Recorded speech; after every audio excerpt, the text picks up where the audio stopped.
It's our pleasure to be joined by Coach Mack. Coach, you're coming off the most successful year in your time here at Creighton. Does it feel like that? There seems to be a very businessman-like approach coming into this next season for you guys. You know, we try to do that every season.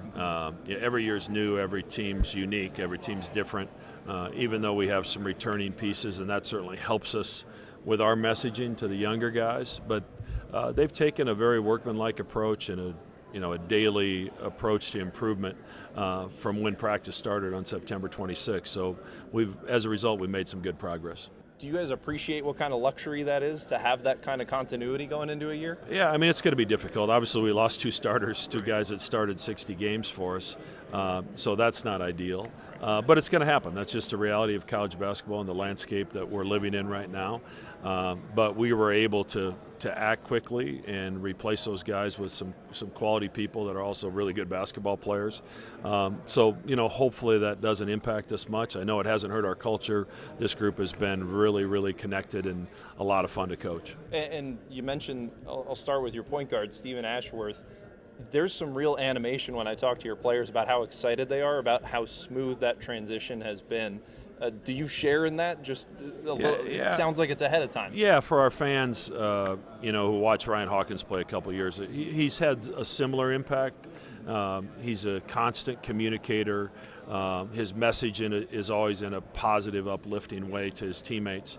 But he's constantly talking and trying to figure out ways that we can adjust and be better while we're on the floor, and obviously that rubs off on the rest of the guys on the floor. So, combine that with he can really shoot it. He makes good decisions with the basketball.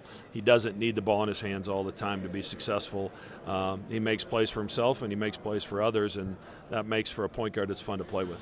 At your four position, you have Isaac, you have Mason Miller taking a step. Is that the plan going forward, that maybe they'll split time at the fours, or somebody else? You're keeping it open competition? Yeah, Jason Green's done a great job as well, from Millard North, who redshirted last year. Mason has an advantage. It's his third year in his program. He's played some college basketball for us. Isaac and Jason haven't played in a college game yet, so there's going to be a learning curve there and some peaks and valleys to their growth and development. But they've all had their moments, and now it's the rest of the practice leading up to games is to try to get those moments to show themselves on a more consistent basis, and that's part of a young player making some growth. Another transfer that you have, Jonathan Lawson. He can certainly pull up from three. He can do a lot for you. Where do you see him fitting in for your team? Yeah, it's really too early to tell. Obviously, Trey and Baylor aren't going to come off the floor a lot. Francisco Farabello's back for his fifth year. From a experience standpoint, he played really well in the NCAA tournament last year, and he's carried that over into this season. So Jonathan's worked hard. He really shoots it. Obviously, his 7'2" wingspan can be a difference maker defensively. Now it's just trying to figure out a way, is there room for another guy, and what can he be ready for early in the season? You talked about a couple weeks ago how you were hoping to get past some of the early stuff, the foundational aspects that may be a little boring for maybe some of the guys that have been here for a few years. Have you gotten to that point where you're past there? Have they helped speed things along for you? Yeah, I mean, we've moved faster, but I've constantly had to talk to the older guys. Just stay with me. I'll try to keep it interesting if I can, but it's part of the process for everybody else. And I think if we get through fall break this week, we practice today and tomorrow morning, then we let them go home until Sunday. When they come back, now we're a week away from our close scrimmage with Iowa State. They see the light at the end of the tunnel. It's getting real. Games are around the corner. And then I think we really take off and make a huge step.